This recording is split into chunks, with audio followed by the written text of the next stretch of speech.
नमस्कार। बिहार की बात में आपका स्वागत है। मैं हूं पंकज कुमार। इस खास पेशकश में हम चर्चा करेंगे कि पटना में किस तरीके से आंदोलन तेज हुआ दिखाई पड़ता है और इस बार आंदोलन के रास्ते में कन्हैया कुमार खुद चल पड़े हैं और उनकी मदद करने जी हां सचिन पायलट पहुंचे हैं। जहां तक प्रशांत किशोर का सवाल है तो प्रशांत किशोर भी मैदान में डटे हुए हैं और जान लीजिए वो भी बिहार बदलाव रैली कर रहे हैं।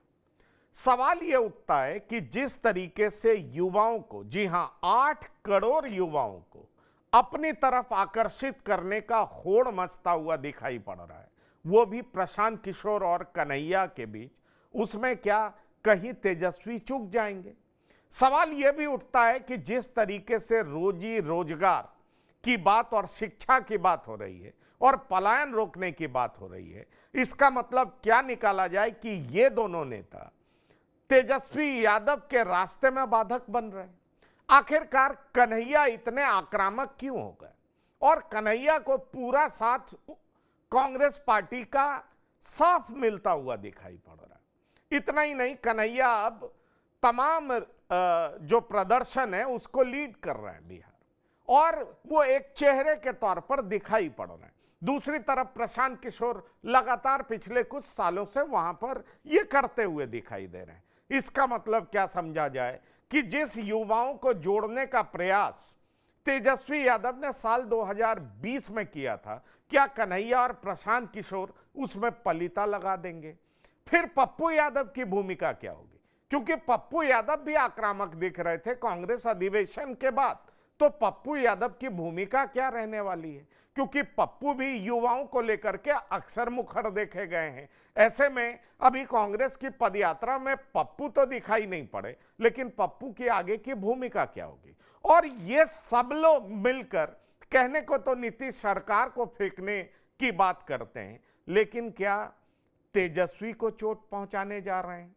क्या आरजेडी को नुकसान पहुंचाने जा रहे हैं? आखिरकार इनकी पॉलिटिक्स क्या है, ये हम आपको बताने जा रहे हैं। लेकिन आइए पहले आपको सुनाते हैं कि सचिन पायलट जो पटना पहुंचे हैं वो क्या कह रहे हैं और उसके बाद प्रशांत किशोर क्या कह रहे हैं, बिहार बदलाव के बारे में क्या कह रहे हैं, उसके बाद हम शुरू करेंगे चर्चा।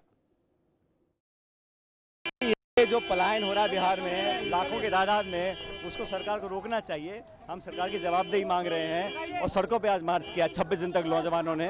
मैं उम्मीद करता हूं सरकार अपनी नींद खोलेगी और नौजवान शिक्षित बच्चों को रोजगार मिलेगा। लेकिन सरकार तो बोल रही है कि हम लोगों ने रोजगार नौकरी, तो सरकार को सारे जिनको रोजगार उन्होंने क्लेम किया है उनके नाम और फोन नंबर अखबार में छापने चाहिए ताकि हम फोन करके मुबारकबाद बच्चों को दें। ये सिर्फ आंकड़े झांसा देने के लिए दिए जाते हैं, हकीकत गाँव में हम सब जानते हैं। आज आप लोग जब मैं 2 साल तक पैदल चला हूं तो सबसे ज्यादा अगर एक शब्द मैंने सुना वो शब्द है बदलाव। चाहे आप राजद के समर्थक हैं, भाजपा के समर्थक हैं, नीतीश के समर्थक हैं, हर आदमी बिहार में बदलाव चाहता है। बिहार में एक नई राजनीतिक विकल्प चाहता है, बिहार में शिक्षा रोजगार की बात करना चाहता है। इसलिए इस रैली का नाम बिहार बदलाव रैली है। और बिहार बदलाव चाहता है।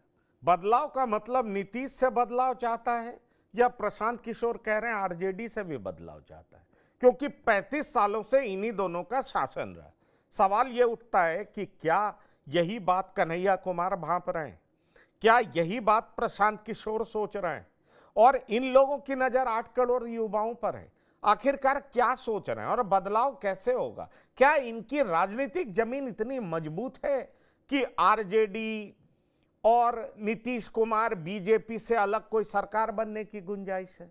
आखिरकार युवाओं को अपने साथ जोड़ने का क्या मतलब है? क्या इनको ऐसा लग रहा है कि जाति पाति का भेद तोड़कर युवा इनके साथ आ जाएंगे? आखिरकार किस तरह की राजनीति करना चाहते हैं ये लोग? और अगर राजनीति की बात करें तो प्रशांत किशोर, कन्हैया कुमार एक ही रास्ते पर चलते हुए दिखाई पड़ रहे हैं।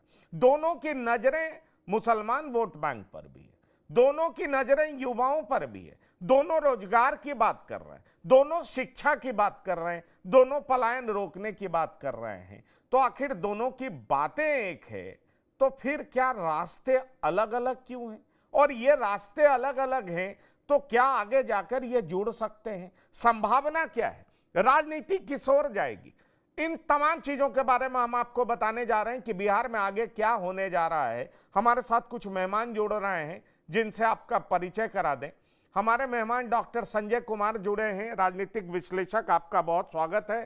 प्रोफेसर सुधांशु कुमार, राजनीतिक विश्लेषक, आपका भी बहुत स्वागत है। और मृत्युंजय शर्मा, राजनीतिक विश्लेषक, आपका भी बहुत स्वागत। तो डॉक्टर संजय कुमार, सीधा मैं आपके पास आना चाहूंगा। बिहार बदलाव रैली कर रहे हैं प्रशांत किशोर, और पटना में आकर के कर रहे हैं। कन्हैया भी आज पटना पहुंच गए हैं। आप इन दोनों की रैली में अगर मुद्दे को देखें तो बिल्कुल समान दिखाई पड़ता है। क्या आप देख पा रहे हैं कि प्रशांत किशोर जो कहते हैं 35 साल लालू नीतीश की सरकार रही है, और जहां तक कांग्रेस पार्टी भले ही खुल करके लालू का विरोध ना कर रही हो, लेकिन हरकतें तो सारी वैसी ही हैं, आरजेडी के विरोध में ही चलती हुई दिखाई पड़ रही है। क्या दिख रहा है आपको? राजनीति बिहार की बदलने वाली है क्या? देखिए, प्रशांत किशोर जिस एजेंडे को लेकर के चल रहे हैं, एक विकल्प, और वो विकल्प वो मुद्दों के आधार पर बनना चाहते हैं कि शिक्षा के सवाल को लेकर के, चिकित्सा के सवाल को लेकर के, रोजगार के सवाल को लेकर के वो लगातार कह रहे हैं। और चूंकि पहले से उनका निर्धारित था, इसलिए वो आज जो गांधी मैदान में जो उनकी रैली है, देखते हैं कितने लोग जुट पाते हैं। हालांकि कल का जो बारिश और आंधी का मौसम रहा, उन्होंने कहीं न कहीं से उनके टेंट पंडाल में व्यवधान ही डाला है। अब कितने लोग जमा हो पाते हैं गांधी मैदान में, तो पानी जमा है, तो कैसे इनकी रैली कितनी सफल हो पाती है। लेकिन हाँ, मुद्दे वही है। वो 35 साल का हवाला देते हैं और वो कहते हैं कि बिहार बदलाव की तरफ बढ़ चला है, हम बिहार को बदल करके रख देंगे। देखते हैं इनके बदलाव में वो कौन सी ये बताइए क्या आपको लगता है ये अकेले चुनाव लड़ेंगे या कोई नए गठबंधन की बात चल रही है? ये तो बार बार कहते हैं कि मैं किसी गठबंधन में नहीं जाऊंगा, 25 में मैं नहीं जाऊंगा, 30 की बात करते हैं, 35 की बात करते हैं। ये तो कहते हैं कि हमको कई चुनाव अकेले लड़ना पड़े, 0 सीटें आएंगी फिर भी हम अकेले लड़ेंगे, किसी गठबंधन में नहीं जाएंगे। न प्री अलायंस की बात करते हैं, न पोस्ट अलायंस की बात करते हैं। ठीक है, जब गठबंधन की बात ये नहीं कर रहे हैं तो मान करके चलना चाहिए कि ये अपनी जमीन तैयार करना चाहते हैं। अब इनकी जमीन कितनी तैयार हो पाएगी, नहीं हो पाएगी, ये तो वक्त बताएगा। लेकिन हाँ, एक छोटा सा रिफ्लेक्शन दिखा था बाई इलेक्शन में, और वो बाई इलेक्शन में इमामगंज में और बेलागंज में 2 जगह ठीक ठाक वोट इन्होंने, जिसको कहते हैं ना कि एक साइजेबल वोट इनको मिला था। तो हो सकता है कि आत्मविश्वास इनका बड़ा होगा कि ये जातीय कुंठा से, जातीय जकड़न से बिहार निकलना चाहती है, और हो सकता है कि मुद्दे के आधार पर हम बिहार को अपने साथ जोड़ लें। ये प्रशांत किशोर की मंशा ऐसी हो। ठीक है। हमारे साथ संतोष सिंह भी जुड़ गए हैं, वरिष्ठ पत्रकार हैं। संतोष जी, सीधा सा सवाल है, पटना की सड़कों पर कन्हैया भी हैं और गांधी मैदान में प्रशांत किशोर भी हैं। अगर मुद्दे की बात करें तो दोनों के मुद्दे एक हैं। क्या आने वाले दिनों में आप दोनों को एक साथ देख पा रहे हैं क्या? कन्हैया भले ही लालू प्रसाद का विरोध ना कर रहे हो, लेकिन जितनी भी हरकतें हैं कांग्रेस की, वो तो साफ दिखाई पड़ रही है कि कांग्रेस अब आरजेडी से आर पार के मूड में। और अगर हम मुद्दे की बात करें तो पीके और कन्हैया के मुद्दों में यूनिफॉर्मिटी दिखाई पड़ती है, लगभग समान दिखाई पड़ता है। कुछ आप देख पा रहे हैं क्या आगे बिहार की राजनीति उस ओर जा सकती है? कहीं रोड मिलता हुआ दिख रहा है? देखिए पंकज जी, ये तो तय है कि आरजेडी से कंफर्ट नहीं है कांग्रेस। अंतिम समय में पप्पू यादव को बुलाया गया अहमदाबाद, तो मतलब कन्हैया से लेकर परहेज तो तेजस्वी को है ही। पप्पू यादव को कांग्रेस के जो अधिवेशन में बुलाया गया, समझिए कि दुखती रंग पर उन्होंने सीधे तौर पर हाथ रख दिया आरजेडी को, भाई उनको हमने राष्ट्रीय अधिवेशन में बुला लिया। ये तो है कि कांग्रेस इस बार अलग मूड में है, लेकिन कांग्रेस पीके के साथ जाए ये फिलहाल होता हुआ नहीं दिख रहा। क्योंकि देखिए आज गांधी मैदान में जो रैली हुई, आप बिहार की राजनीति बहुत करीब समझते भी है, देखते भी रहते, एक रैली में कितना खर्च होता है, जिस तरीके की व्यवस्था, समझ जाइए कि 2007 से हम गांधी मैदान की तमाम रैलियों को कवर करते रहे। जिस तरीके की व्यवस्था पीके की रैली में है, वो बीजेपी के नरेंद्र मोदी का जो सभा था जिसमें बम विस्फोट हुआ था, उस सभा में भी इस तरीके की तैयारी थी। बाद के दिनों में भी कई कार्यक्रम हुए हैं बीजेपी का, उस तरीके का व्यवस्थित, मतलब पंडाल से लेके सब जितनी व्यवस्थाएं की गई है, आप समझ सकते हैं कि कितनी बड़ी राशि खर्च हुई। जदयू लगातार इनके पैसे के खर्च पर सवाल खड़े कर, इनके अकाउंट की जांच की मांग कर, इकोनॉमिक ऑफेंस को उसने लिखकर ईडी तक के दफ्तर तक उन्होंने आवेदन दिया है। लेकिन प्रशांत किशोर के अकाउंट्स की जांच की बात को छोड़िए, लगातार वो अपने काम काज में लगे हुए। देखिए, ये कहीं ना कहीं जदयू के अंदर भी और कांग्रेस के अंदर जो पार्टियां बिहार में इस वक्त एग्जिस्ट कर रही है, उनको पता है कि प्रशांत किशोर किसके लिए खेले। एक और नया प्लेयर आ गया ना, तो सीपी प्लांडे का भी गांधी मैदान में रैली होने वाली है, जहां अभी एक से एक प्लेयर मैदान में उतारा जा रहा है। और अगर आप महाराष्ट्र पर गौर करिए, महाराष्ट्र में यही नीति बनाई गई कि कुछ ऐसे ऐसे पार्टियां खड़ी की गई तो 5 से 10 हजार वोट काटा और पूरा समीकरण बदल दिया। वो लोग कहते हैं ईवीएम बदल दिया है, इस वजह से हावी हुई। मेरा ये मानना है, मेरा मानना है कि वहां ने बीजेपी ने और संघ ने बहुत ही ग्रास रूटेड काम किया। तो प्रशांत किशोर हो या सिद्धि पांडे हो, ये लोग उसी की कड़ी है और ये चीजें अब लोग समझने भी लगे। देखिए, अब वो रैली है ना, गांधी मैदान में रैली करना अपने आप में एक बड़ी बात है, साधारण लोगों के मुद्दे की बाहर की बात है। और आप आपके फंडिंग को लेकर कि किस तरीके से एक बड़े कॉर्पोरेट घराने से पैसे कैसे आपके यहाँ आ रहे हैं, इस पर लगातार जदयू सवाल करा करती। और आज ही देखिए ना, आज प्रशांत किशोर की इस रैली पर बीजेपी का अगर आपके पास कोई बयान हो तो जरा आप सुनाइए। बीजेपी बहुत सॉफ्ट है कि नया नया दुल्हनिया है तो लोग देखने तो आएंगे ही नहीं, इस तरीके का कैजुअली बयान। और जदयू का बयान बहुत तल्ख बयान है। दोनों के बयान से आप समझ सकते हैं कि प्रशांत किशोर को लेकर यहाँ लोग सोच क्या रहे। इसलिए प्रशांत किशोर और कांग्रेस आगे आने वाले समय में साथ चुनाव लड़े ये जरूरी है। लेकिन हाँ, एक बात और हम आपको बताया था कि आने वाले चुनाव में प्रशांत किशोर, पप्पू यादव, उपेंद्र कुशवाहा, क्या नाम है, मुकेश सहनी, ओवैसी, ये सारे लोग एक प्लेटफॉर्म पर आपको दिख जाए बिहार के 2025 के चुनाव में, तो कोई बड़ी बात नहीं। ये एक अलग समीकरण बनाया जा रहा है, उस पर बहुत तेजी से काम। नहीं, तेजी से काम हो रहा है, लेकिन मेरे पास तो दूसरी सूचना ये है कि उपेंद्र कुशवाहा मंत्री बन रहे हैं, क्योंकि कुशवाहा का वोट बीजेपी लेना चाहती है, राज्यसभा भेज चुकी है और कुशवाहा का वोट चाहिए। उपेंद्र कुशवाहा अगले मंत्री हैं, रिसफल होगा, मंत्री बनेंगे और उनके कैंप में बहुत खुशी भी है। मैं आ रहा हूं प्रोफेसर सुधांशु कुमार आपके पास। मृत्युंजय जी, आपको लगता है कि कुशवाहा, जो कि हमेशा सत्ता के पीछे भागते हुए नजर आते हैं, वो एनडीए छोड़ करके और पप्पू यादव, ओवैसी और इन लोग के साथ जाने का प्रयास करेंगे? और दूसरी बड़ी बात जो संतोष जी ने कही, एक तरह से यही बात इन्होंने कही कि क्या लांडे और पीके, लांडे और पांडे के खिलाफ उतरे हैं क्या कन्हैया? आप ये देख पा रहे हैं क्या? पंकज जी, पहले सवाल का जवाब, अगर आप कुशवाहा जाति को देखेंगे तो ज्यादातर उनका समीकरण आप देखेंगे ऐतिहासिक रूप से, तो उन्होंने कुर्मियों के साथ साथ जाके वोट किया है।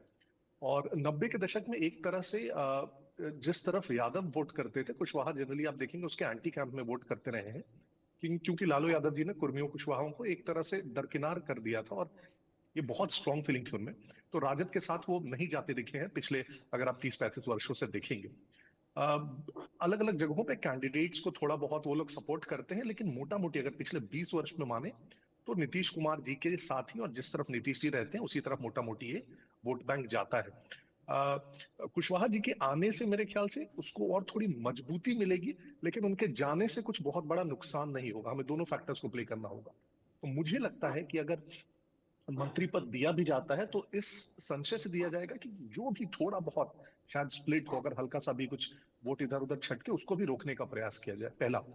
दूसरा, मुझे लगता है देखिए, प्रशांत किशोर जी एक इंपॉर्टेंट फैक्टर रहेंगे, उसका मैग्नीट्यूड हमें नहीं पता है, लेकिन उसके अलावा जितनी भी छोटी पार्टियां आ रही हैं, जितने छोटे प्लेयर्स आ रहे हैं, चाहे वो शिवदी पांडे हो, चाहे वो एक पुष्पम प्रिया हो जो पिछली बार भी लड़ी थी, अभी फिर से एक्टर दिखाई देने लगी है, चाहे वो एक दो और छोटी पार्टी आपको दिखेंगी। पशुपतिनाथ पारस जी भी अब कोशिश कर रहे हैं इनफैक्ट वापस से थोड़ा एक्टिव होने की।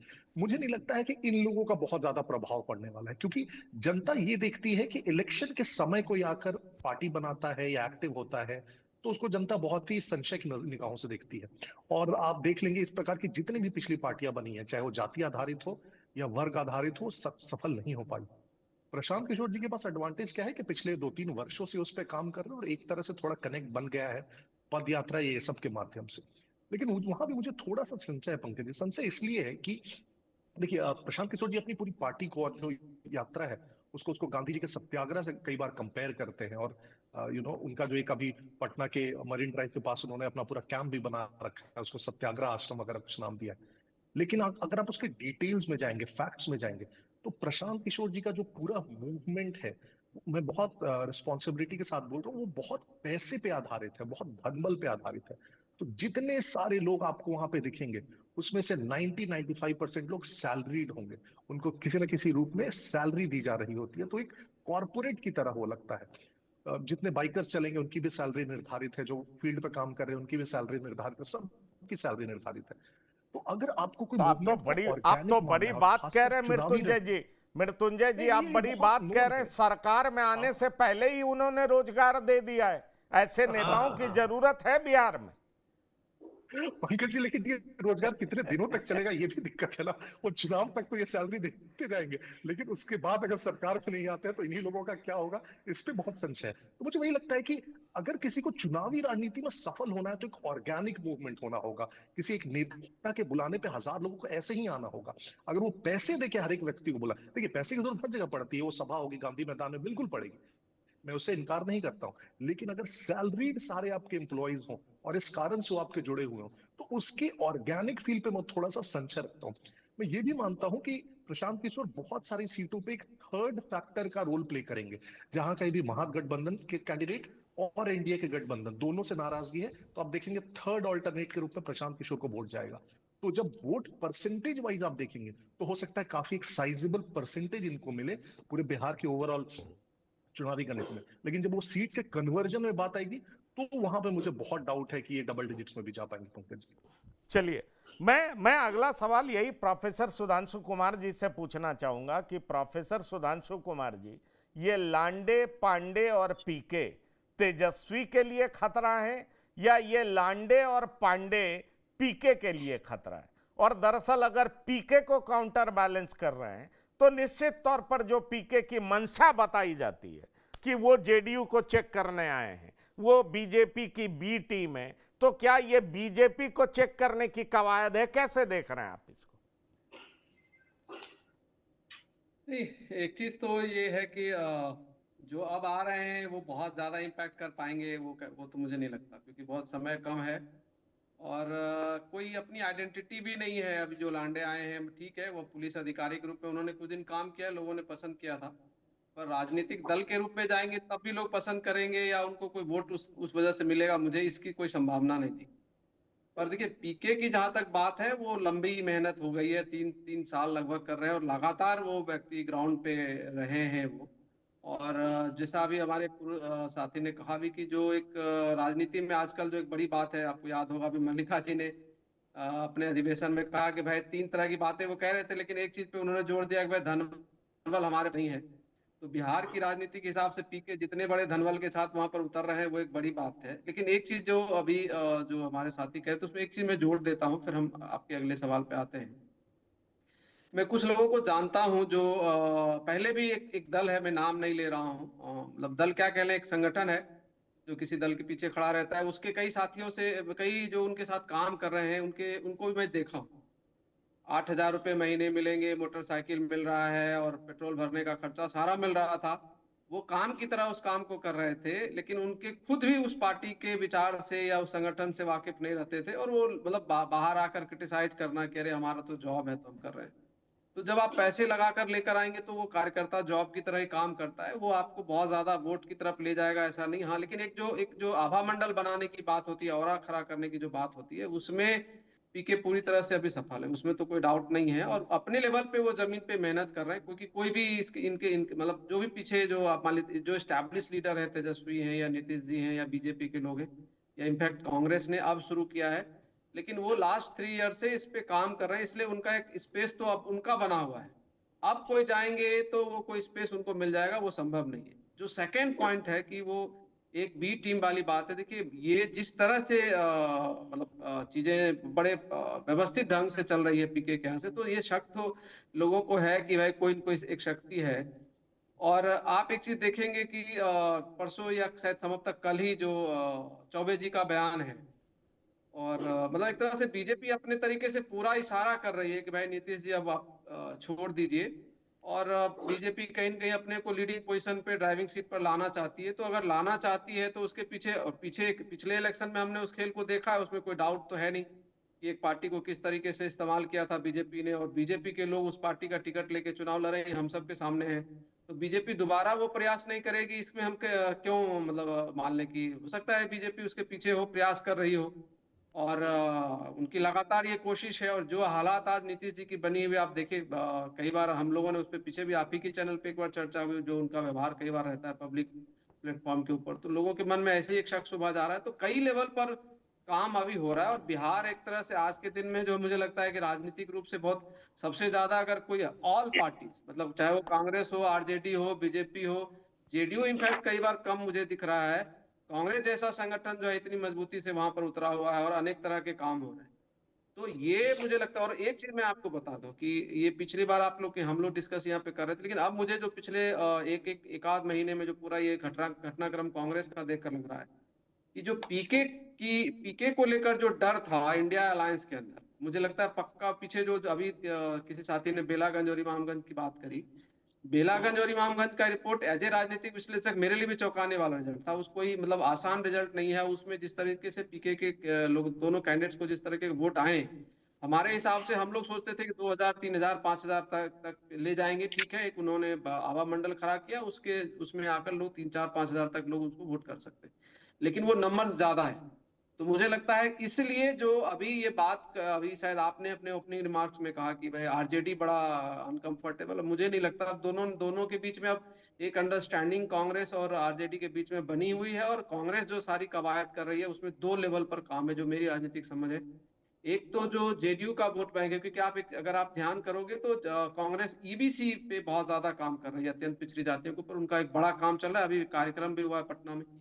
और उधर जो है कन्हैया कुमार जो है पीके के लिए लाए गए हैं। मुझे लग रहा है कि इंडिया गठबंधन ने ये बैलेंस बनाने की कोशिश की है, क्योंकि नीतीश जी का जो मेजर वोट बैंक है वो ईबीसी का है, तो चलिए पर आपको लग रहा है बैलेंस करने के लिए, पर पप्पू को किसको बैलेंस करने के लिए लाया गया डॉक्टर संजय? मैं चाहूंगा संतोष जी भी इस पर बोले, पर डॉक्टर संजय ये बताइए, पप्पू यादव को भी तो बैलेंस करने के लिए लाया गया, किसको बैलेंस करने के लिए लाया गया?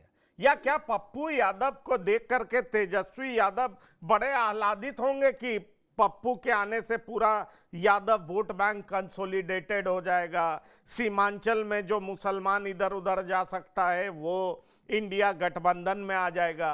क्या ऐसा देख पा रहे हैं क्या? देखिए, पप्पू यादव जैसे ही अहमदाबाद के सम्मेलन से लौट के आए हैं, उनके जो बोल हैं, उनके जो पोस्चरिंग है वो बदल गई है, और पूरी तरह से वो अटैकिंग है आरजेडी के ऊपर। बीजेपी के आमंत्रित सदस्य के रूप में वो गए थे, सॉरी कांग्रेस के, और क्यों उनको विशेष आमंत्रित सदस्य के रूप में अहमदाबाद बुलाया गया, और फिर जो उनके बयान आ रहे हैं, तो वो तो जब राजद पर ही अटैकिंग है तो राजद खुश कैसे होगी? आज का मैं 2 बात बताता हूँ।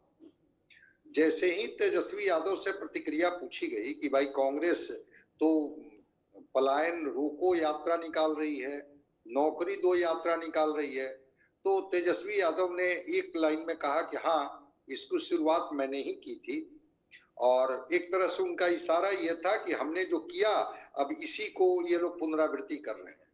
और दूसरी बात, सचिन पायलट ने जब आज प्रतिक्रिया दी कि देखते हैं किसको बहुमत आता है, तब फिर हम लोग मुख्यमंत्री तय करेंगे कि कौन मुख्यमंत्री होगा बिहार में इंडिया गठबंधन में। इस पर 2 प्रवक्ता आरजेडी के आए और सीधे अटैकिंग मूड में गए कि भाई नहीं, वो तो जब तय हो चुका है कि तेजस्वी जी ही मुख्यमंत्री होंगे, तो फिर इस तरह की बात बोलने का क्या मतलब है, इस तरह की बात ये क्यों बोल रहे हैं?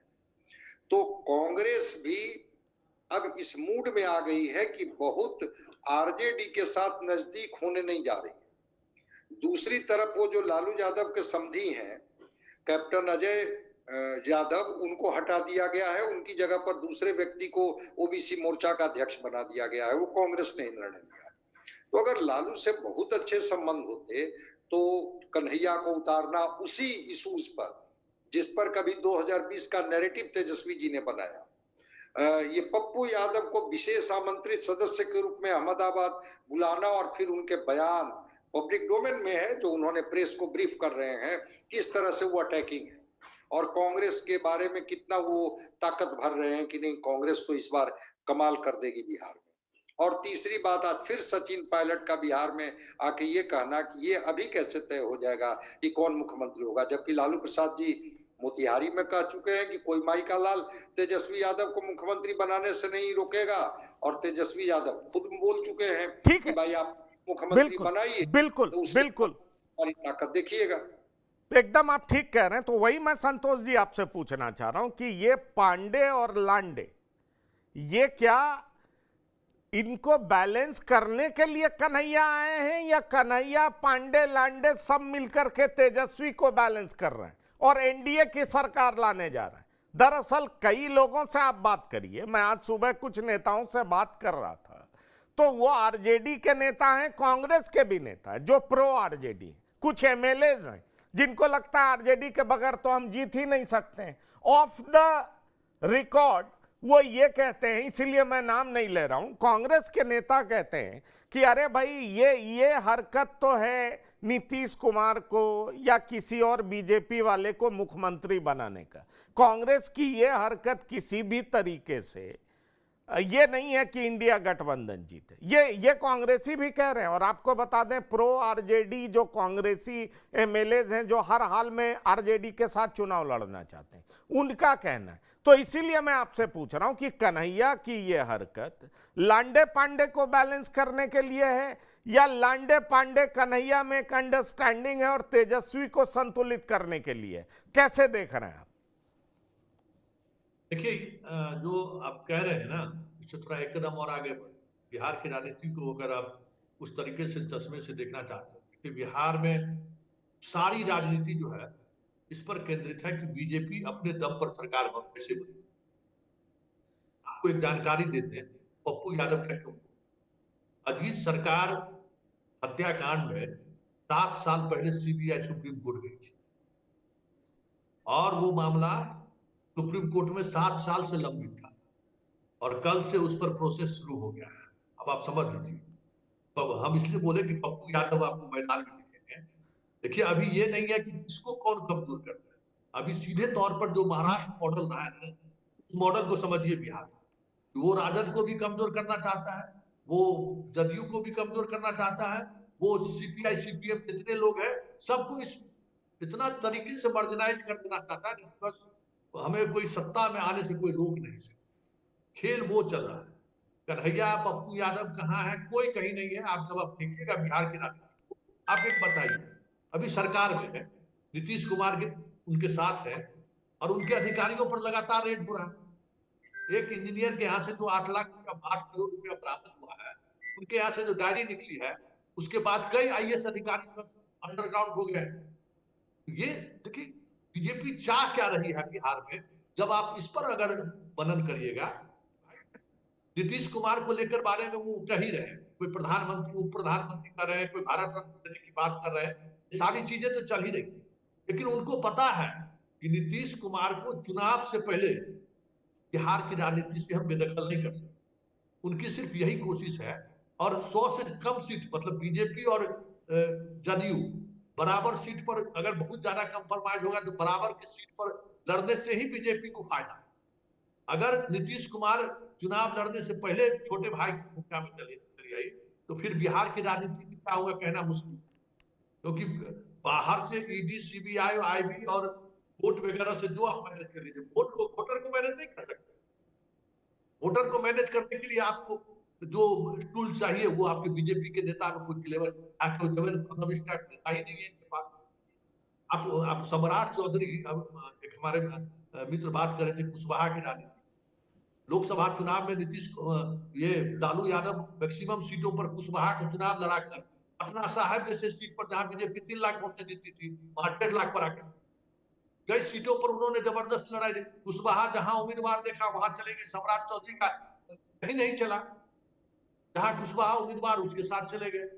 तो ये अभी बिहार की राजनीति सिर्फ इसी बात को लेकर केंद्रित है, चाहे वो पीके हो, कन्हैया हो, चाहे पप्पू यादव हो, लांडे हो, उपेंद्र कुशवाहा हो, चिराग पासवान हो। देखिए बीजेपी को सिर्फ और सिर्फ इस बात से मतलब है कि 2025 में बीजेपी की सरकार कैसे बने और बीजेपी का अपना मेजोरिटी कैसे। अपने तो अगर 125 सीट पर तो लड़ने जाने रहे, लड़ेंगे 100 सीट पर ही। तो जदयू के अंदर ज्यादा से ज्यादा हमारे लोग भी कोशिश। अभी जो खेल आप देख रहे हैं ना, अभी जो वक्त वोट पर अब हम आपको बता दें एक इंफॉर्मेशन के लिए, 3 दिन पहले की हम बात बता रहे हैं। नीतीश कुमार तो अमूमन उस तरीके से जिस तरीके से वो दिखते हैं, वाकई में मानसिक तौर पर बहुत सारी चीजें वो ऑब्जर्व नहीं कर पा रहे कि वो ऑन रिकॉर्ड का ओपन पब्लिक डोमेन में भी दिखते। नीतीश कुमार को इस बात का जब से ये लगा है कि वक्त वोट को लेकर ये खेल हुआ है, अब ये दिसंबर में भी ला सकते थे। बिहार में चुनाव है और बीजेपी को पता है कि नीतीश कुमार को खुद बुरी स्थिति में भी 5 से 10%, 15% मुसलमान वोट जदयू को वोट करती है। और जहां जदयू बीजेपी के कॉम्बिनेशन में 4-5% बीजेपी के उम्मीदवार को भी वोट मिल जाता है। वक्त ये जो बिल है दिसंबर में भी ला सकते। ये बिल अभी लाके किसको नुकसान होता है? सीधे सीधे तौर पर जदयू को नुकसान होता है।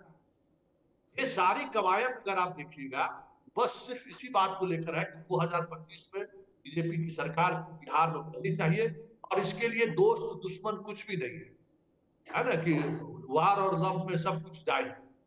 बीजेपी उसी मूड में चली गई है, संघ उसी मूड में चली गई है। क्या वो ये नहीं देखना है कि सामने में ललन सिंह है, कि सामने में विजय चौधरी है, कि वो सामने में ये बात आप ठीक कह रहे हैं, लेकिन ये समझना जरूरी है ना Santosh ji, love and war में सब जरूरी है, पर कौन किसके साथ लव में है और कौन किसके साथ वॉर में है, यह भी तो समझना बहुत जरूरी है मृत्युंजय जी, कि कौन किसके साथ है और कौन किसके विरोध में।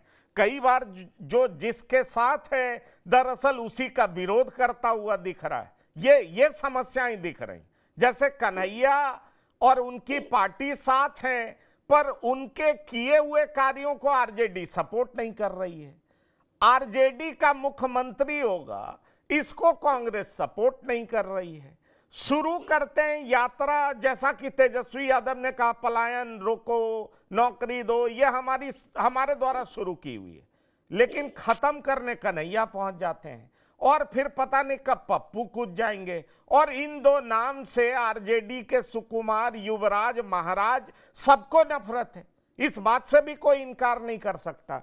तो आखिरकार ये भी तो पता चले मृत्युंजय जी, कौन किसके साथ लव में है और कौन किसके साथ वॉर में, कौन किसके साथ है दरअसल और कौन किसका दुश्मन है। अगर बीजेपी जेडीयू एक दूसरे के खिलाफ यही कर रहा है तो ये दिखा रहा है लव कर रहे हैं, है दरअसल वॉर। उसी तरीके से कांग्रेस और आरजेडी दिखाते हैं कि भाई हम एक गठबंधन में हैं, लव में हैं, पर कर रहे हैं वॉर। तो वही मैं कह रहा हूं कि दरअसल हम अपने दर्शकों को बताएं क्या कि जो साथ हैं वो दुश्मन हैं, जो दूर हैं वो दोस्त हैं, जो लड़ते दिख रहे हैं वो लव कर रहे हैं, जो साथ दिख रहे हैं वो वॉर कर रहे हैं। ये बताएं हम अपने दर्शकों को संतोष जी। देखिए एक और इंफॉर्मेशन देते डिबेट को आप आगे बढ़ा दें, एक इंफॉर्मेशन हम देना चाहते हैं। देखिए संजय सर हैं, लोकसभा चुनाव के दौरान बहुत सारी ऐसी चीजें देखने को मिली जिससे लगा कि तेजस्वी जो है बीजेपी को मदद कर रहे। ये ऑन कैमरा हम कह रहे हैं, संजय जी को हमने कई चुनाव से पहले हमने उदाहरण के तौर पर दिखाया था कि देखिए बीजेपी को मदद करते हुए तेजस्वी। अभी बिहार में देखिए कोई राजनीति नहीं। अभी जो लैंड फॉर जॉब मामले में जिस तरह की सुनवाई तेज गति से हो रही है कि सब अपना ध्यान बताने में लगा, सत्ता अब मुख्यमंत्री बने या नहीं बने, और ये बात कांग्रेस समझ रही है कि जिस तरीके की बिहार की राजनीति सारे के सारे लोग ईडी, सीबीआई और सुप्रीम कोर्ट में घिरे हुए, चाहे वो लालू परिवार हो, चाहे ललन सिंह हो, चाहे संजय झा हो, चाहे वो विजय चौधरी हो, चाहे अशोक चौधरी हो, इधर आप बात कर लीजिए जो इस तरफ के लोग हैं, जदयू के लोग की भी यही स्थिति है, आरजेडी के लोग की यही स्थिति है। प्रशांत किशोर को तो फ्रीडम मिल रहा है, वो आप समझ सकते हैं। अरे आज की तारीख में इस देश में किसी का मजाल है किस तरीके से पैसे का उपयोग करे और वो ईडी और सीबीआई से बच जाए हमारे आपके संरक्षण के। ये सारी चीज देखिए बहुत मुश्किल है और कांग्रेस इस बात को समझ गई है कि यहाँ जो दोस्त दे रहा है ना वो सबसे बड़ा दुश्मन है, और जो दुश्मन दिख रहा है ना वो कहीं और सेटल है। बिहार की राजनीति बहुत अभी ऐसे जगह पर पंकज दिख रहा है जहां ये इस बात से संतोष जी मैं सहमत हूं और इसीलिए मैं मृत्युंजय शर्मा जी के पास जाऊंगा। दरअसल मेरे पास ये जानकारी है कि कांग्रेस के द्वारा ये मैसेज दिया गया है आरजेडी को कि क्या तेजस्वी यादव बीजेपी के खिलाफ मुखर और परमानेंट दोस्त की तरह, मतलब कांग्रेस के दोस्त की तरह नेतृत्व प्रदान करेंगे। और ये जब मैं सुना तो मैं जरूर हिल गया था, क्योंकि मुझे लगा कि बिहार में बीजेपी के विरोध में अगर आरजेडी नहीं है तो कौन है। पर कांग्रेस ये शर्त रख रही है कि क्या तेजस्वी बीजेपी के खिलाफ वाकई लड़ाई जारी रखेंगे। ये कहीं ना कहीं राहुल के दिमाग में शक है और कांग्रेस के दिमाग में शक है। वही तो मैं पूछ रहा हूं कि कौन लव में है, कौन वॉर में है। बताइए मृत्युंजय जी, कौन किसका दोस्त है और कौन किसका असली दुश्मन। पंकज जी, ये गठबंधन की राजनीति मुझे लगता है कभी भी पसंद की राजनीति नहीं होती है, मजबूरी की राजनीति होती है। तो उसमें हमेशा ये खींचतान जरूर रहती है कि आपस में जो पार्टनर्स है उनमें भी खींचतान चलती रहती है, और चुनाव के पहले तक तो चलती है, कई बार चुनावों में भी चल जाती है। अगर आपको ध्यान होगा, एक एग्जाम्पल दे रहा हूँ, 1990 में जब वीपी सिंह जी ने एक पूरा मोर्चा बनाया था और उनके गठबंधन में करीब करीब सभी पार्टियां थी और भाजपा भी थी और लेफ्ट भी थी, और जब वो कई बार चुनाव प्रचार में जाते थे तो एक ही जगह पे दो दो मंच लगते थे। एक जगह से लेफ्ट पार्टी के लोग भाषण देते थे और एक तरफ से भाजपा के लोग भाषण देते थे। तो ऐसे भी हमने दिन देखे हैं गठबंधन में। हालांकि बिहार में अभी जो आपने बात कही वो बहुत सही है। इनफैक्ट आप पप्पू यादव का एग्जाम्पल ले रहे थे, आप पिछले कुछ दिनों के उनके बयानों को देखिए। जब एक नीतीश कुमार जी का पोस्टर लगाया गया राजद के द्वारा, मैं हूं खलनायक करके, तो पप्पू यादव ने इसका घोर विरोध किया। इनफैक्ट उन्होंने कहा कि जिससे राजनीति सीखी है उसी के खिलाफ ऐसी अमर्यादित भाषा नहीं उपयोग करनी चाहिए। लालू जी भी कभी कभी गड़बड़ आ जाते हैं, तो क्या उनके बारे में भी ऐसा हम लोग बोले क्या। बहुत नौकरी के विषय पे बहुत ज्यादा क्रिटिसाइज किया। इस पे क्रिटिसाइज किया कि आप खुद सरकार में थे, अभी 1 साल भी नहीं हुआ है हटे हुए, तो कैसे उनके खिलाफ बोल रहे हैं। तो एक तरफ से मुद्दों से ज्यादा आप जनरली देखेंगे कि पप्पू यादव अपने तरफ से तो राजद का विरोध कर ही रहे हैं और तेजस्वी और लालू जी का, और एक तरफ से कांग्रेस भी उनको हल्के से इस्तेमाल कर रही है। कांग्रेस भी उनको बहुत ज्यादा हल्की सी ढील दे देती है कि बीच बीच में कम से कम इसी के बहाने वो राजद का जो ओवर पावरिंग इन्फ्लुएंस है उसको चेक किया जा सके, ये बोला जा सके कि ज्यादा आप हम पे दबाव डालोगे तो हम पप्पू यादव को आपके सामने छोड़ देंगे, इस प्रकार से।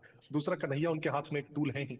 तो ये खींचतान तो मुझे लगता है कि जब तक चुनावी सीटों का बंटवारा नहीं हो जाता, जब तक आचार संहिता नहीं लग जाती, तब तक चलने वाली है। और एक प्रकार से आप ये भी देखेंगे, देखिए ये एक जो आगामी चुनाव है इसे जीतना तो इन पार्टियों की सबसे बड़ी प्राथमिकता है, लेकिन ये पार्टियां ये भी सोचती हैं कि लॉन्ग टर्म में इस गठबंधन के कारण किसी भी प्रकार से हम अपना जमीन दूसरी पार्टी को ना दे दें और कुछ ना कुछ जमीन दूसरी पार्टी का अपने यहां जरूर ले लें। ये एक बहुत बड़ी कोशिश रहती है, ये लॉन्ग टर्म विजन रहता है। तो इन चुनाव में जाते के साथ जैसे कांग्रेस अभी जब सीट बंटवारे की बात होगी तो आप देखेंगे कांग्रेस फिर से अड़ेगी कि हमें 70 सीट चाहिए, और राजद फिर से कहेगी कि 70 सीट आपको किस लिए चाहिए जब आप 19 सीट जीत करके आते हैं।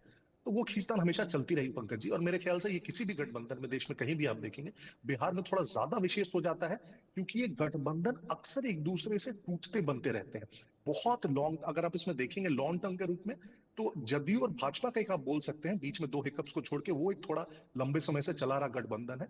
अदरवाइज जो छोटी पार्टियां हैं वो तो इधर उधर शिफ्ट होती ही रहती है हर चुनाव में मोटा मोटी आप देखेंगे।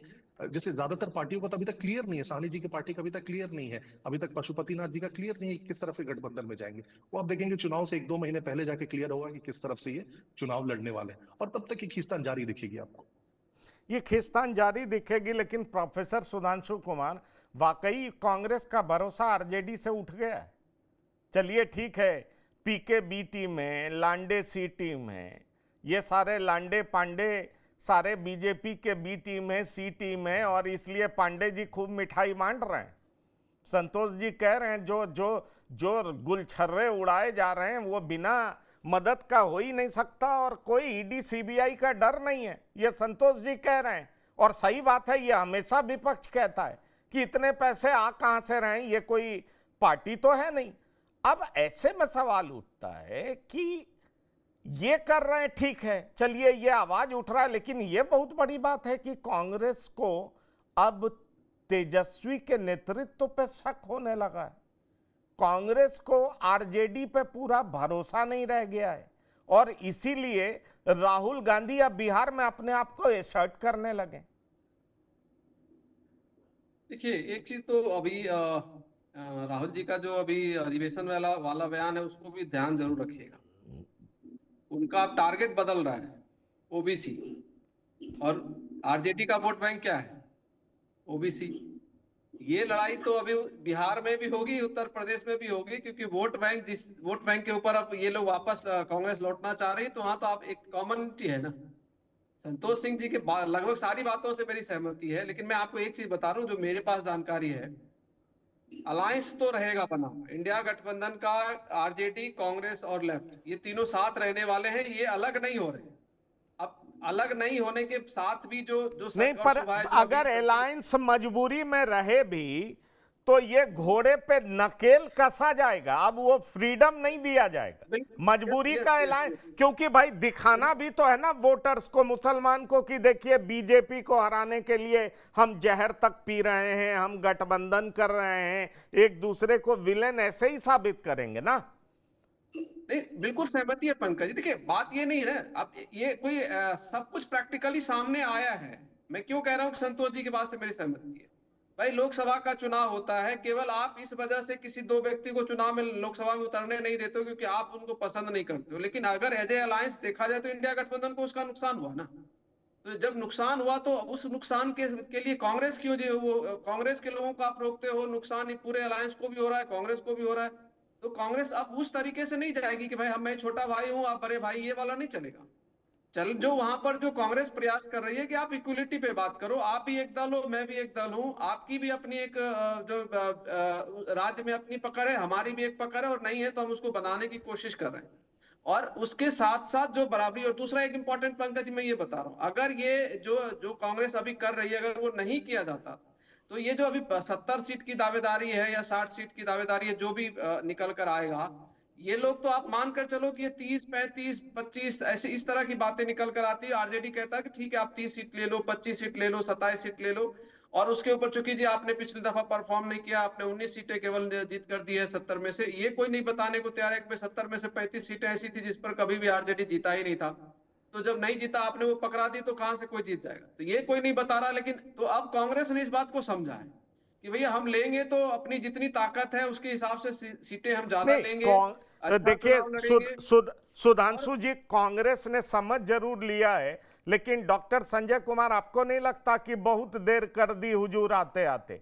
आप जब तक समझे तब तक एग्जाम पास आ गया, और एग्जाम जब पास आया तो अब कह रहे हैं कि मैं पूरा बेसिक कॉन्सेप्ट ठीक करूंगा, शुरू से अपना जो अंडरस्टैंडिंग है ठीक करूंगा, ये एग्जाम निकल जाए, अगले एग्जाम में 100 में 100 लाऊंगा।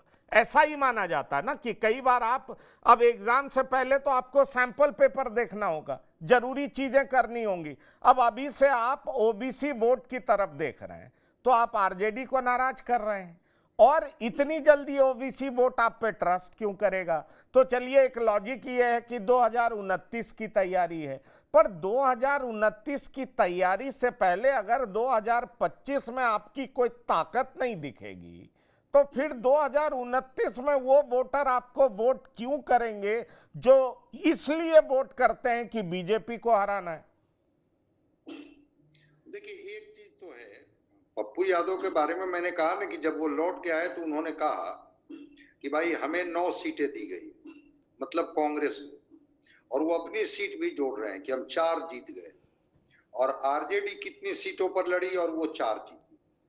तो पप्पू यादव अब तो बड़े भाई की बात कर रहे हैं कि हम छोटे भाई क्या, हम तो बड़े भाई हैं।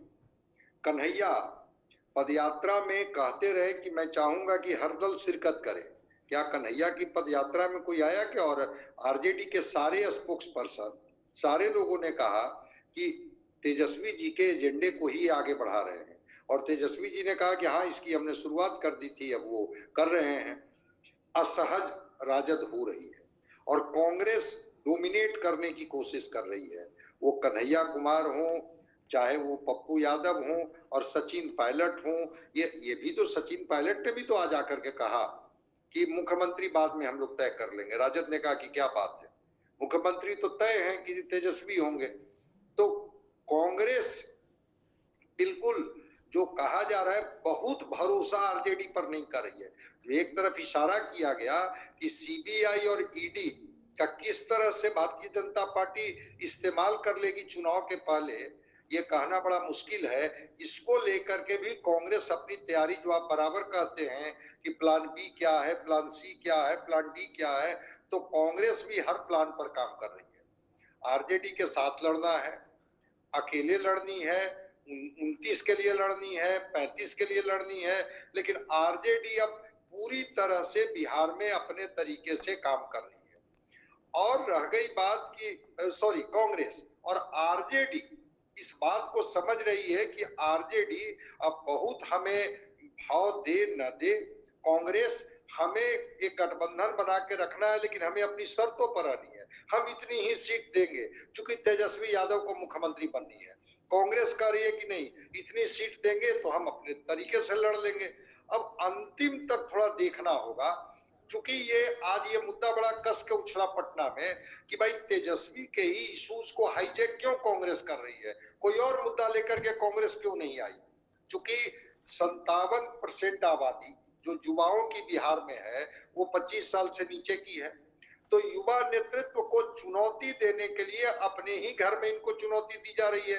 कन्हैया जाएंगे, पप्पू यादव जाएंगे, और भी लोग जाएंगे, कृष्णा अल्लाह बरू जाएंगे, और इस तरह से जितने लोग जो आरजेडी के करीबी लोग थे उनको धीरे धीरे करके किनारे किया गया।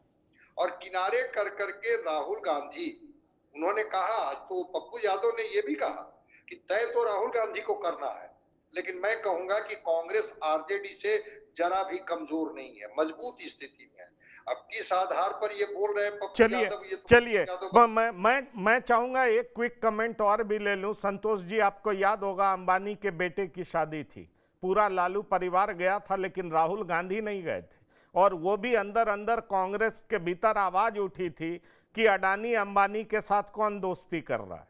और देख लीजिए किस तरीके से परोक्ष रूप से कैसे विपक्ष को प्रो बीजेपी किया जा रहा है। वो पार्टी, खासतौर पर क्षेत्रीय दल जो कांग्रेस के साथ है, लेकिन दोनों को एक दूसरे से डर है, और उसमें टीएमसी का भी नाम आया था, आरजेडी का भी नाम आया था, और इवन शरद पवार की पार्टी का भी नाम आया था, आपको याद होगा। तो जो बात आप कह रहे हैं कि दरअसल ये पार्टियां, इन पर कांग्रेस को भरोसा कम क्यों होने लगा है, तो उसकी कई सारी वजहें हैं जो कांग्रेस के भीतर सुनाई पड़ती हैं। देखिए, दो इंफॉर्मेशन हम आपको दे रहे हैं। एक इंफॉर्मेशन, अभी विधानसभा का सत्र हो रहा था, उस दौरान विधायकों की बैठक हुई थी, तेजस्वी उसकी अध्यक्षता कर। उस बैठक में तेजस्वी ने ही ये सवाल रखा कि मुख्यमंत्री के मुद्दे पर हम सब लोगों को चुप रहना है। ये ऑन रिकॉर्ड हम बात कर, चुप रहना है, क्योंकि मीडिया और बीजेपी या जदयू इस मुद्दे पर हम लोगों को घेरने की कोशिश करेंगे। और दौरान भाकपा माले का भी तर्क था, देखिए, अगर हम आपके चेहरे के साथ अगर जनता के बीच जाते हैं, कुछ जो ऐसे लोग हैं जो सोचते हैं कि भाई बड़े भाई की भूमिका में अगर तेजस्वी रहेंगे तो हमारे साथ जुड़ने में तो थोड़ा, हमारा खुद का वोटर जो सबसे दबा कुचला वोटर है वो हमें तो वोट दे देते, लेकिन मैं वोट को आपको ट्रांसफर कराने में सक्षम नहीं पाता। लोकसभा चुनाव में बहुत मेहनत करनी पड़ी हम लोगों को, पाटलिपुत्रा कंस्टिट्यूएंसी में सभी लोगों को लास्ट फेज में इलेक्शन था, तब भी पूरी तौर पर आपको ट्रांसफर नहीं करा सके। तो मुख्यमंत्री के मुद्दे पर हम लोगों को चुप रहना। और आपको एक जानकारी दें, 17 और 18 2 दिन तमाम महागठबंधन के नेताओं की बड़ी बैठक बुलाई गई है पटना में, जिसमें आरजेडी छोड़कर बाकी जितने लोग महागठबंधन में हैं वो सारे लोग इस स्टैंड पर हैं कि तेजस्वी के नेतृत्व में चुनाव लड़ने की बात अभी नहीं होनी चाहिए। और इसके अलावा जो जिस सीट पर चुनाव लड़े वो अभी तय करें।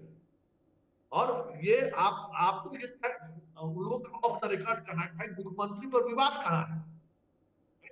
तेजस्वी का जो चेहरा है वो स्वाभाविक तौर पर अगर 150 सीट पर वो चुनाव लड़ते हैं तो फिर विवाद नहीं है। लेकिन हम इन चीजों को सोचते हुए भी इसको आधार बनाकर हम लोग नहीं थे। देखिए भाकपा माले को भी शक है कि देखिए पूरी तौर पर छूट हम नहीं दे सकते हैं आरजेडी, मेरा वोटर भाग जाए, ये बात तो समझ लीजिए। तो इस बार जो 17 और 18 को जो बैठक है पटना में वो देखिएगा, उस बैठक में कमोबेश सारे प्रभारी, कांग्रेस के भी प्रभारी रहेंगे, सारे नेता रहेंगे। इस बात पर कांग्रेस अब जोर डाल रही है कि जो सीट भी आपको देना है आप पहले तय कीजिए कि हमें ये सीट देना है। और एक बात भाकपा माले का दबाव ये है कि पैसे के आधार पर सीट का जो बंटवारा, जो सीट अभी आप भी बताइए कौन सीट आपको लड़ना है, तब हम उस अनुसार हम वोट शिफ्टिंग कराने में अभी से लग गए। तो इस बार कांग्रेस ही नहीं, भाकपा माले भी जो दूसरी सबसे बड़ी पार्टी है इस गठबंधन का, वो भी इनको फ्री हैंड देने को तैयार है। कई मुद्दों पर ये विधानसभा में भी आरजेडी के स्टैंड के विपरीत आ चुके हैं। इसलिए तेजस्वी को इस बार फ्री हैंड मिलने वाला नहीं है। इस देखिए वो भी जो चुनाव जीते हैं, आरा लोकसभा चुनाव जीता है भाकपा माले, उनको नालंदा दे दिए, सिवान मांग रहे थे। सिवान अगर भाकपा माले का कहना है कि सिवान अगर हमको मिलता तो हम चुनाव जीत सकते। हमें ऐसे सीट चाहिए जहां हम लड़ने की स्थिति। नालंदा में आज तक हमारा कोई प्रखंड अध्यक्ष नहीं, आपको दे दिया गया लड़ना। विधानसभा में ये चीज नहीं चलेगा।